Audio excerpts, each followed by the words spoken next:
I'd been going to Disneyland for decades, and I had no idea that there was a whole food scene very close by. I just went in the parks, ate food there, ate snacks there, went on rides. The snacks at Disneyland are interesting and can be really good. The food, not so much. But what I discovered a few years ago is that there's actually amazing food in Anaheim, very, very close to Disneyland. And if you're in Anaheim, if you're in Southern California, if you're going to Disneyland and you just want a break and you want to try out some actually really, really good food, I would highly encourage you to go to Little Arabia, which is only a few blocks away. So here is Disneyland. And you see there's California Adventure beneath it. There's also the Anaheim Convention Center over here. If you just go over a few blocks here, there's a street here called Brookhurst. Some of you may know Ball Road because that's sort of the exit to get to Disneyland if you're taking the 5. If you just go down Ball Road a few blocks, you're on Brookhurst. Now, I hadn't heard anything about Little Arabia, I just said, for years. I happened to be listening to the KCRW podcast Good Food, and Evan Kleiman had a guest on. I believe his name is Gustavo. I should probably know this. But he talked about Little Arabia because at that time, Anaheim was considering a proposal to officially recognize Little Arabia as a neighborhood in Anaheim, as sort of a historic neighborhood. And they voted to do that. And they also voted to put a sign on the 5, on the highway, to say Little Arabia, this exit, which is the Brookhurst exit. And I was very intrigued by this. I honestly, when I was growing up, I didn't eat a lot of Middle Eastern food. I had some, wasn't really that impressed by it for the most part. And I wanted to have good Middle Eastern food. So one of the places that he recommended was this place called Kareem's Falafel, which I guess technically on Google Maps it's called Kareem's Mediterranean. It's in a strip mall, like a lot of things are in Southern California. So if you go here, you can see there's sort of like this strip mall here. And if you go over here, you can see there's the entrance to Kareem's Falafel. And it's just kind of a counter service restaurant. The people there are super nice. You can go in there, order some stuff. They don't have just falafel. They have some other things too. But it's good. I was very impressed with this place, and their falafel was pretty darn good. I also found out from the woman who worked there, owner, maybe, I think it's the owner, that they sell frozen Kareem's falafel at Super King. So if you're at the Super King grocery store, which I think there are several locations in Southern California, you can buy frozen Kareem's falafel and then you can just reheat it, deep fry it, or whatever you're going to do. I think you might even be able to air fry it, but I'm not 100% sure on that. There's also, and this is not a comprehensive list, by the way, of all the different places in Little Arabia. There's tons of restaurants here. But I just wanted to highlight, in case you don't know where to even start, where to even go. So Kareem's Falafel, it's a great place for falafel. That said, I haven't really been going there a whole lot just because there are other places that have also good falafel and some other things. So one of the other places that Gustavo had mentioned in Good Food was this place called Knafeh Cafe. And again, here I'm maybe exposing my ignorance here, but I'd never even heard of Knafeh. I didn't know what it was. And it is this sort of very delicious dessert that's like, I don't know if I'm getting all the ingredients, but it's like cheese and pistachio and sort of shredded phyllo dough and simple syrup. It's just really, really good. And I had not had anything like it. Now, the funny thing is, with Knafeh Cafe, when you walk in there, there's sort of this like gigantic, much bigger than a pizza, your standard pizza. Like I would say it's pretty close to like if you've seen a one of those hot plates that they make crepes on. You know, if you get French crepe and they pour out the batter and then they do the little thing that spins it around. It's about that size, and they have a gigantic Knafeh there. So when you go there and you ask for a slice of Knafeh, what they do is they take a little bit of that that's just been kind of sitting there, and they reheat it in a microwave. Now, if you've never had Knafeh, which I'd never had when I first got to Knafeh Cafe, it was mind-blowing. I was like, whoa, this is amazing. The funny thing is, if you read the reviews, a lot of them, like me, are just like, wow, this place is amazing. There are some reviews in here that are just kind of like, oh, this isn't really that great. They just kind of reheat it in a microwave, which is actually what they do. They actually do just reheat it in a microwave. It's still good if you've never had Knafeh before. I would recommend specifically getting the crispy Knafeh if you can. So this is also another sort of counter service place. They have some drinks as well. I think they have some tea or some coffee and that sort of thing. It's apparent from the videos that you see when you go in there that they also cater like weddings and other events, large events. And it looks like in those events, they make the gigantic Knafeh to order. And so it's fresher. It's not just shoved into the microwave. But again, if you've never had Knafeh, I don't think this is a terrible place to start. I would recommend trying it out if you're in Little Arabia. Another solid place to go to if you are exploring the area is a place called Desert Moon Grill. Now, Desert Moon Grill, oh, interesting. They show you the inside here. So yeah, there's like a nice little dining atmosphere. It's not counter service. It's actually table service. So you go in here and they seat you. You get a menu. You order food. They bring it to you. I will say the people there are very nice.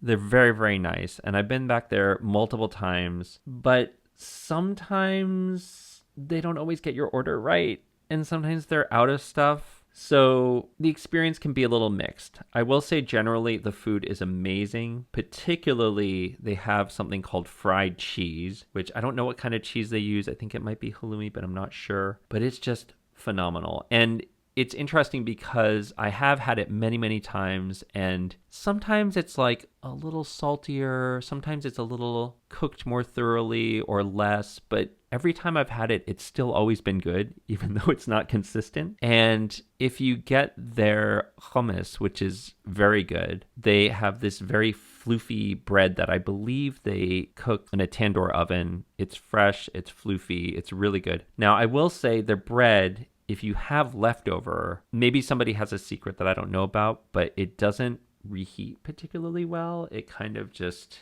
gets all dry and weird. So if you get it fresh, it's amazing. It's hot, it's fluffy, it's airy. It's a perfect vehicle to get their hummus with. A couple of other places I'm going to highlight here. And again, this is not a comprehensive list by any means. There's another strip mall up here on Brookhurst that's a little bit north, which has two places I love. One is called House of Mandi, and the other is Forn Al Hara. House of Mandi also is kind of like a sit-down restaurant.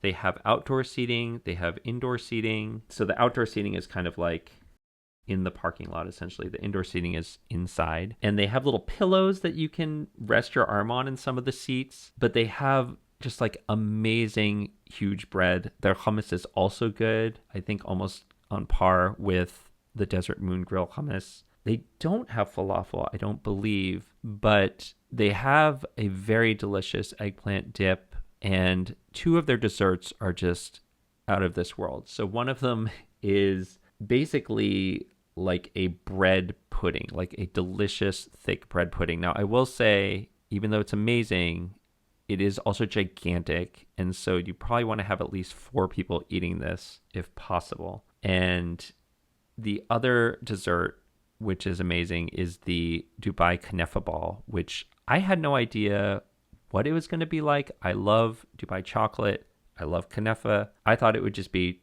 Dubai chocolate, essentially. But when I ordered it, this ball came out that had pistachio, it had chocolate on it, it had little shredded phyllo dough, but inside was ice cream. So it had this sort of, I don't know, extra saltiness to it that was just absolutely delicious. I don't eat meat or seafood, so I can't really speak to the Mandi, but apparently it's quite good as well.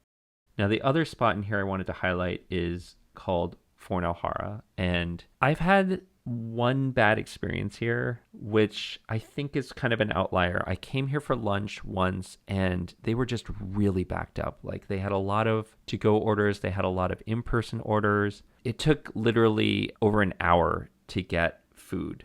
And this is counter service. This is a counter service place. So you walk in, you order. They do have tables to seat both inside and out, but it's basically counter service. Now, that said, they do make the manaish here and the pizzas to order. So, it does take a while, but if they're backed up, it's bad. What I've discovered is that it seems that their lunchtime is the busiest and that their dinner is a little bit slower. So I would recommend coming for dinner if you can. And yeah, I would just order. They have a lot of great stuff. Like some of this stuff, it's very sort of traditional Middle Eastern stuff like za'atar and lebna. I like the lebna and honey manaish. But then you can also just order sort of a Western style pizza, and those are quite good as well. So I don't think you can really go wrong at Forn Al Hara. It's also extremely affordable. Like if you just order a bunch of little minis, and the minis are different from small, by the way, but if you order a bunch of minis, it could be like $20 for 2 people potentially. Very affordable. Would highly recommend Forn Al Hara. Now, I will say there's something a little bit odd about this parking lot, which is that in the US, we drive on the right side of the road. You would think that you would just enter here where House of Mandi is and then come back out the other side. But actually, the way the arrows work, you actually enter the other side where the World Smoke Shop is, and then you exit House of Mandi. But some people don't follow that rule anyway. So last place that I want to highlight in Little Arabia is a little candy store that is, wow, I don't actually even know where it is. I think it's, okay, I'm gonna have to look for it. There it is. If you go a little bit west of Brookhurst on Ball Road, which again, Ball Road is the one that goes to Disneyland, there's a little sweet shop in here called Tawdi. It says coming soon, but it's actually there, trust me. They just have, I think, the absolute best Dubai chocolate. I know Dubai chocolate is a very trendy thing right now. Every place claims they have Dubai chocolate. There's like Dubai chocolate donuts. There's Dubai chocolate drinks. There's all sorts of weird Dubai chocolate things, Dubai chocolate crepes. This place just has the best Dubai chocolate I've ever had. And granted, it is a little expensive. So you get like a tiny little square of chocolate for like $4. But if you just get one, it's worth it. I would highly, highly recommend getting the Dubai chocolate here at Tawdi. So also extremely nice people. If you can make it over to Tawdi, go for it. Now, the very, very last place I want to highlight, actually, I'm cheating a little bit. It's not actually in Little Arabia at all. But because we talked about Knafeh earlier, I have to give a little shout out to Mrs. Knafeh. There's a place in LA. So we're going all the way up from Orange County and Anaheim up to LA. On Figueroa, just south of Sunset, there's a row of little food trucks and things that camp out here most nights. Mrs. Knafeh is just phenomenal. Now, okay, of course, in the Google Street View, you can't see her at all. But she has this little food truck that's very interestingly shaped. She's very, very nice, by the way. And her Knafeh is made to order. So it's not a gigantic Knafeh that they made at one point and then they cut you a little slice and they heat it up. And again, this is nothing against Knafeh Cafe. I love Knafeh Cafe. And I'm sure if you get it for the first time, you will be as wowed as I was. I'm sure if you have it catered at your wedding, it's probably amazing. But everybody knows, regardless of what it is, made to order is almost always better than sitting around and reheated. So if you're able to make it up to Los Angeles, this is not in Little Arabia, but it's related, please go to Mrs. Knafeh. She will sometimes be closed, but if you follow her on Instagram, she will always give you an update on like, I'm open today or I'm closed today. But most days of the week, she's there from like 4 p.m. to 10 p.m., I think, ish. And yeah, the Knafeh is great. She has crispy Knafeh. She has a regular original Knafeh. She also has these things called a taif, which are these sort of like little sweet empanadas, and they're just absolutely delicious. And I would highly recommend getting those if she has them. She also has two little tables, and usually there's room to sit there. It takes a while for the Knafeh to come out because, again, it's made to order, but there are a lot of other little food trucks around. There's a Turkish kebab place. There's a place that has a delicious potato piroshki. So you're in for a treat if you can make it. That's all I have to say. I'm not like a Middle Eastern food expert. I didn't grow up with it. I've actually never been in the Middle East. All I just know is this stuff is absolutely delicious. So if you can make it to Little Arabia, if you can make it to Mrs. Knafeh in LA, I would highly recommend it.